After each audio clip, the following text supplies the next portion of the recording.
ललन सिंह के पत्नी का नॉमिनेशन होता है, मोकामा वाले ललन सिंह का, तो भाजपा के जितने भी बड़े नेता हैं उसमें पहुंच जाते हैं, एकदम पैदल मार्च करते हैं। जब ये स्वास्थ्य मंत्री थे तो बतौर स्वास्थ्य मंत्री पता नहीं कहाँ बैठे हुए थे। आज तक हम उनको कहीं देखे नहीं। अब बताइए, वो नॉमिनेशन कराने के लिए ये नंगे पांव दौड़ रहे हैं। अनंत सिंह इस बार नहीं है, चुनाव हो सकता है कि हार जाएंगे। देखिए, शेर शेरे रहता है। शेर का मुकाबला किसी दूसरे से करना बड़ा मुश्किल है। समझिए, पहली बार वो जीते थे तो लगभग 8,000 वोट से जीते थे।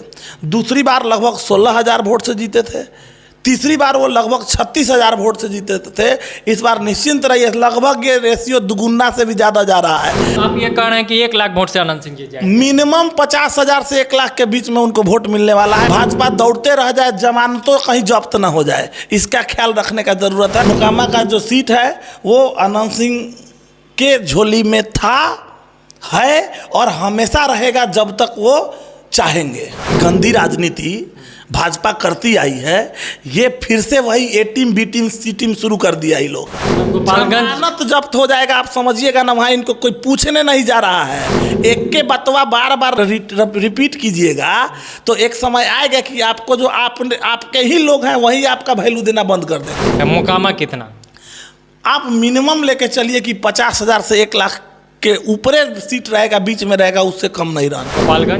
गोपालगंज में भी हम लोग जीतेंगे। वहाँ पे भी हमारा कम से कम 25 से 50,000 वोट वहाँ भी हम लोग का एक्स्ट्रा रहेगा। नमस्कार, मैं हूं सिंह आदर्श और मेरे साथ आप देख रहे हैं बिहारी करेजा। बिहार में उपचुनाव चल रहा है और बिहार के 2 चर्चित सीट पे उपचुनाव चल रहा है। मोकामा अपने आप में हमेशा से चर्चा में रहा है, उसके साथ साथ गोपालगंज को भी कम नहीं आंकना है, वो भी चर्चा में रहने वाला सीट है और दोनों जगह से धाकड़ कैंडिडेट मैदान में हैं। उसके अलावा आप देख रहे होंगे कि इस पूरे चुनाव में भाजपा जोर शोर से लग गई है। भाजपा के जितने भी बड़े नेता हैं वो नॉमिनेशन में दिखे थे। भले महागठबंधन की तरफ से बहुत बड़े बड़े नेताओं का फेहरिस्त आपको वहां नहीं दिखा होगा, लेकिन मोकामा चुनाव के नॉमिनेशन में कहीं ना कहीं भाजपा के हर एक बिहार के वो बड़े नेता थे जो आम दिनों में कम देखने को मिलते हैं। और इस पूरे मुद्दे पे बातचीत करने के लिए हिंदुस्तानी अवाम मोर्चा जीतन राम मांझी जी के पार्टी के नेता रंजन सिंह जी हैं। सर, सबसे पहले तो ऑफिस में स्वागत है, पहली बार आप आए हैं। जी धन्यवाद आदर्श जी।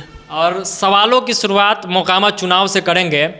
आपको भी पता है कि मोकामा में चुनाव चल रहा है, गोपालगंज में भी चल रहा है, लेकिन मोकामा से शुरुआत इसलिए कि जब ललन सिंह के पत्नी का नॉमिनेशन होता है, मोकामा वाले ललन सिंह का, तो भाजपा के जितने भी बड़े नेता हैं उसमें पहुंच जाते हैं, एकदम पैदल मार्च करते हैं, गाड़ियों का काफिला पीछे जाता है।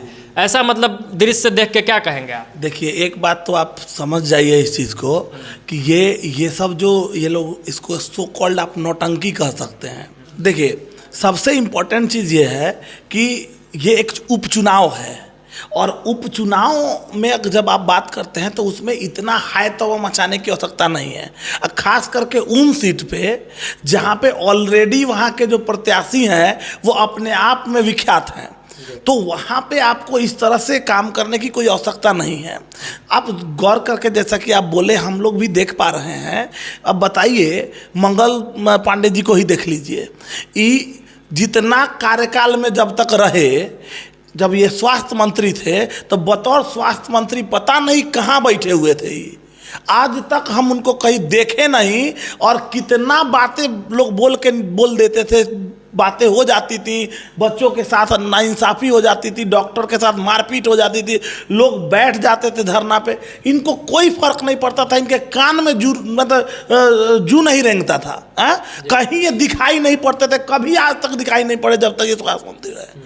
अब बताइए, वो नॉमिनेशन कराने के लिए ये नंगे पांव दौड़ रहे हैं ये लोग, तो ये दुर्भाग्यपूर्ण है। ये सोचने की आवश्यकता है, इन लोगों को ये समझने की आवश्यकता है कि ऐसे करने से कुछ नहीं होने वाला है, ये कभी नहीं होगा। आप समझिए कि ये महागठबंधन का सरकार है। हमारे संरक्षक जीतन राम मांझी जी जो पूर्व मुख्यमंत्री हैं थे हमारे, तो उनकी भी बात आप करेंगे जब समझेंगे, तो उन्होंने ही प्रत्याशी को घोषित किया है, जैसा कि आप लोग देखे होंगे। तो ये मैंडेट है।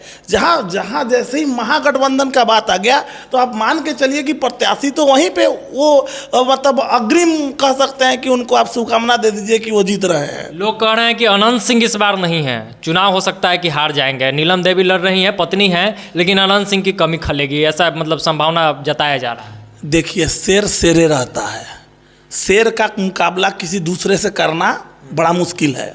आप इस बात को समझिए, लोग बहुत कुछ बोलते हैं, लेकिन उनका जो वहाँ प्रभाव क्षेत्र है, एक मतलब बड़े तबके के लोग से लेकर और नीचे के तबके तक चले जाइए, चाहे वो दलित की बात हो, शोषित की बात हो, वंचितों की बात हो, अनुसूचित जाति जनजाति की बात हो, किसी की बात आप करेंगे, सबके दिल में वो आदमी राज करता है।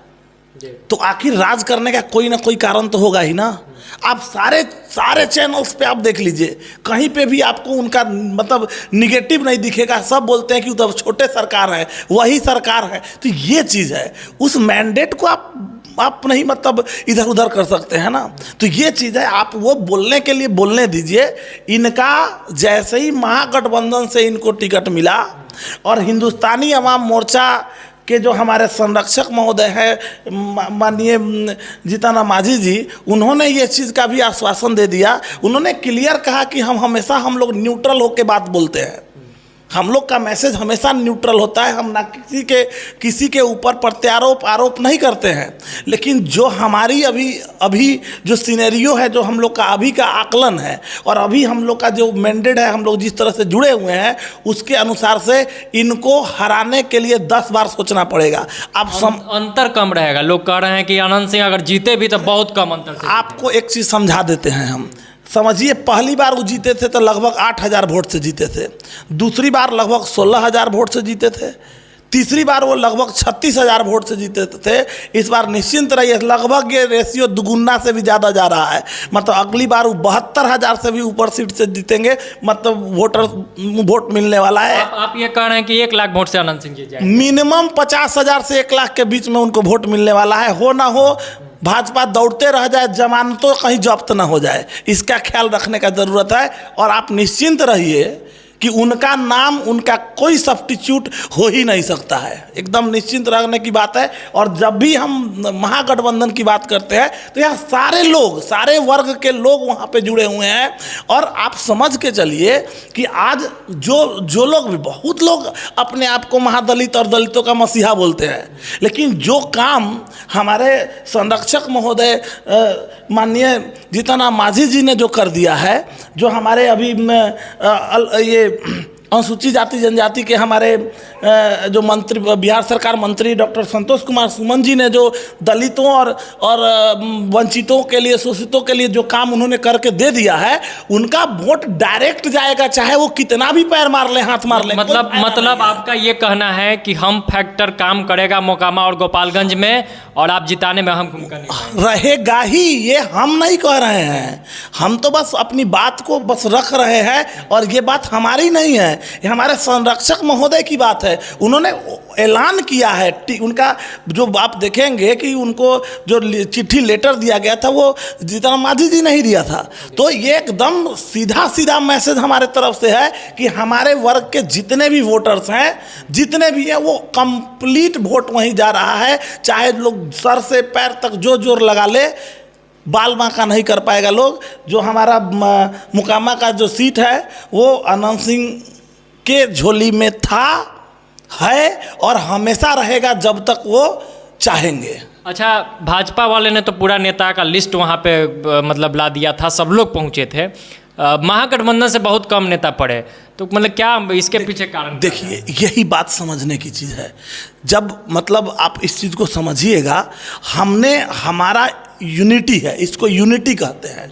जब हमने प्रत्याशी दिया तो वहाँ पे सारे मतलब जितने भी हमारे दल थे महागठबंधन में मिले हुए जितने भी थे, उनके प्रांतीय अध्यक्ष तक लोग वहाँ पे अवेलेबल थे, और सबके बीच में सर्वसम्मति से इनको घोषित किया गया है। तो पूरा बिहार जान गया इस चीज़ को कि सारे लोग उनके साथ हैं। तो नेता जाए या ना जाए, उनकी जो हमारी जनता है, जो हमारे वोटर्स हैं, उनके बीच में सीधा मैसेज चला गया है कि महागठबंधन में जो भी लोग खड़े होंगे उनको हिलाने वाला अब कोई है नहीं, वो कभी हिलने वाले नहीं है। गोपालगंज में AIMIM ओवैसी साहब की पार्टी कहीं ना कहीं वोट काट लेगी, मोकामा में काटे चाहे नहीं काटे वहाँ काट लेगी, और हो सकता है कि महागठबंधन को वहाँ हारना पड़े। साधु यादव भी एक फैक्टर है, इस बात को याद रखिए। देखिए, ये तो इन लोग का पुराना जुमला है। ये मतलब जिस तरह की गंदी राजनीति भाजपा करती आई है, ये फिर से वही ए टीम बी टीम सी टीम शुरू कर दिया। ये लोग ये बी टीम सी टीम करके ये लोग किसको बी टीम कर रहे हैं, किसको? ये तो आप समझ ही रहे हैं, बी टीम। अरे सारे लोग ले लीजिए ना, आप सोच के चलिए, चिराग जी को ले लीजिए। अब चिराग जी का लीजिए तो उनको क्या कर रहे हैं, चारों तरफ अगेंस्ट बोल रहे हैं, अपना प्रत्याशी नहीं उतार रहे हैं। मुकेश सहनी का हसरू आप देखे ही, वो ऐसे पे अभी आते हैं, पहले इन्हीं का बात कह दें। ये लोग का हसरुआ वो देख रहे हैं, ये लोग भी अपना मतलब अपना कोई भी उम्मीदवार नहीं खड़ा किए। उसके बाद जब आप आ जाइए ओवैसी का, तो इनका तो बातें छोड़ दीजिए। इनका सर्व विदित और सर्व घोषित है ये बी टीम। अच्छा, भाजपा के? हाँ, एकदम इनका यही काम है। ये वही आते ही वोट कटवा है, इनको वोट कटवा कहा जाता है, अपना भोजपुरी में नहीं कहते हैं वोट कटवा। तो ये वोट काटने का काम करते हैं। लेकिन ये चीज़ इन लोग को याद रखना चाहिए कि ये महागठबंधन है, यहाँ सब A to Z की पार्टी है हमारी, A to Z का समीकरण है। और यहाँ पे मुसलमान जो है आपकी सब रणनीति को समझ रहा है। लोग बहुत दिन से, इतना दिन से वो लोग मतलब अपने आप को शोषित महसूस किया हुआ है। लोग अब आपकी बातों को समझ चुका है कि आप क्या करते आए हैं। जहाँ भी आप दिखता है कि आप कमज़ोर हो रहे हैं, तो आप ला के कुछ ना कुछ लोगों को उस तरह से लाके इम्प्लीमेंट करने का प्रयास करते हैं। आप निश्चिंत रहिए, आपको ये हम आपके मतलब चैनल पे हम ये आपको बताना चाहते हैं कि वहाँ पे इनका जमानत जब्त हो जाएगा। मतलब गोपालगंज जमानत जब्त हो जाएगा, आप समझिएगा ना। वहाँ इनको कोई पूछने नहीं जा रहा है। एक के बतवा बार बार रिपीट कीजिएगा तो एक समय आएगा कि आपको जो आपके ही लोग हैं वही आपका वैल्यू देना बंद कर देंगे। साधु यादव को क्यों भूल जा रहे हैं, वो भी तो एक फैक्टर है। देखिए, साधु यादव जी, चलिए ठीक है, उनकी बात भी आप उठाए हैं तो हम बता देते हैं। वो किस पार्टी से हैं? बसपा से हैं।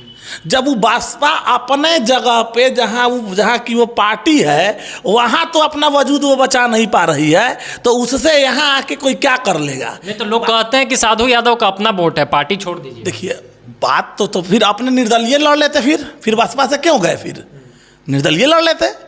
आप जिस पार्टी से होके आप जा रहे हैं, तो हम तो उसी पार्टी की बात करेंगे। और आपका पर्सनल कुछ वोट हो सकता है, मान सकते हैं कि आपका अपना वर्चस्व होगा।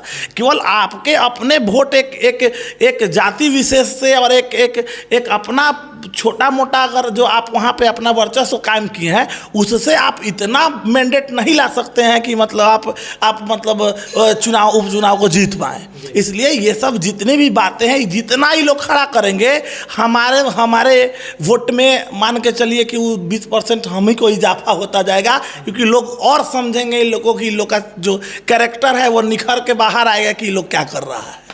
अच्छा, शिक्षा प्रकोष्ठ से जुड़े हुए हैं आप, शिक्षक भी हैं, अपने समाज के लोगों से, अपने प्रकोष्ठ के लोगों से क्या निवेदन कीजिएगा गोपालगंज सीट और मोकामा सीट को? देखिए, शिक्षक जितने भी हमारे शिक्षित वर्ग के लोग हैं, जो हम लोग से जुड़े हुए लोग हैं, उनसे हमारी यही गुजारिश है और हम हमेशा बोलते आए हैं कि देखिए, अब इतना दिन हो गया, भाजपा की बात आप देख रहे हैं, भाजपा ने क्या किया है वो सामने सब कुछ दिख रहा है। ये जुमला हर जगह इम्प्लीमेंट, इन लोग का जुमला ही ये लोग थोपते आए हैं, जिसका कोई फायदा नहीं है। आप समझ के चलिए, यहाँ मतलब आप किसी यूनिवर्सिटी की बात आप कर लीजिए, जो यूनिवर्सिटी छोड़, आप सिंपल ऐसे समझिए, अगर किसी भी चीज़ में जिसमें केंद्र का इन्वॉल्वमेंट है, तो समझिए उस चीज़ का बेड़ा गर्क है। सारे यूनिवर्सिटी का आप उठा लीजिए ना, सारे कोर्स को उठा लीजिए ना, सब की स्थिति बद से बदतर है। और इस कराने का कहीं ना कहीं क्रेडिट जो है वो भाजपा को ही जाता है। वहाँ बैठ के ये लोग जो जुमला फेंकी करते हैं ना, वो अब यहाँ नहीं चलेगा। अब कह तो रहे आपको कि मोदी जी भी अगर आ जाएंगे ना चुनाव प्रचार करने, तब वो उनका कुछ फायदा नहीं होने वाला है। वो जितना है उतना से और घटते जाएंगे, बढ़ने वाले नहीं। दोनों सीट जीतने का दावा कर रहे हैं। 100% हम लोग जीत रहे हैं। वो जिस दिन हमारे संरक्षक जी के हाथ से वो मिला, तो समझिए कि हमारा वोट तो एकदम कंप्लीट महागठबंधन के लिए चला गया। हमारे संरक्षक महोदय का सीधा सा बात है कि भाई हम दे दिए, मतलब हम अपनी सर्वसम्मति जाहिर कर दिए कि महागठबंधन के साथ हम हैं और हम उनके साथ हमेशा रहेंगे। हमारे जितने भी वोटर हैं, एक एक वोटर उनके लिए समर्पित रहेगा और हम लोग दोनों जगह मैंडेट के साथ जीत रहे हैं। फिर से हालांकि चर्चा हम लोग कर लिया है, मोकामा कितना? आप मिनिमम लेके चलिए कि 50,000 से 1 लाख के ऊपर सीट रहेगा, बीच में रहेगा, उससे कम नहीं रहने। गोपालगंज में भी हम लोग जीतेंगे, वहाँ पे भी हमारा कम से कम 25 से 50,000 वोट वहाँ भी हम लोग का एक्स्ट्रा रहेगा, उससे कम नहीं रहने वाला है। निश्चिंत रहिए इस चीज़ को। बहुत बहुत धन्यवाद सर। धन्यवाद। तो ये रंजन सिंह जी थे जिन्होंने स्पष्ट तौर पे कहा है कि दोनों सीट जीत रहे हैं और भारी अंतर से जीत रहे हैं। मोकामा पर इन्होंने बड़ा वादा किया है कि इस बार दुगना, यानी कि कहीं ना कहीं 50,000 से 1 लाख के बीच मोकामा में अनंत सिंह की पत्नी नीलम देवी जी जीत रही है। और साथ साथ इनका दावा यह भी है कि गोपालगंज भी हम लोग जीत रहे हैं, कोई ओवैसी और बाकी ए टीम बी टीम जो है वो काम नहीं आने वाला है। बाकी इस पूरे चुनाव पे हम लोग पैनी नज़र बनाए हुए हैं। चुनाव से जुड़ा जो कुछ भी अपडेट निकल के सामने आएगा उससे सबसे पहले हम आपको रूबरू कराते रहेंगे। बहुत बहुत धन्यवाद। बिहारी कलेजा देख रहे थे आप। जय बिहार।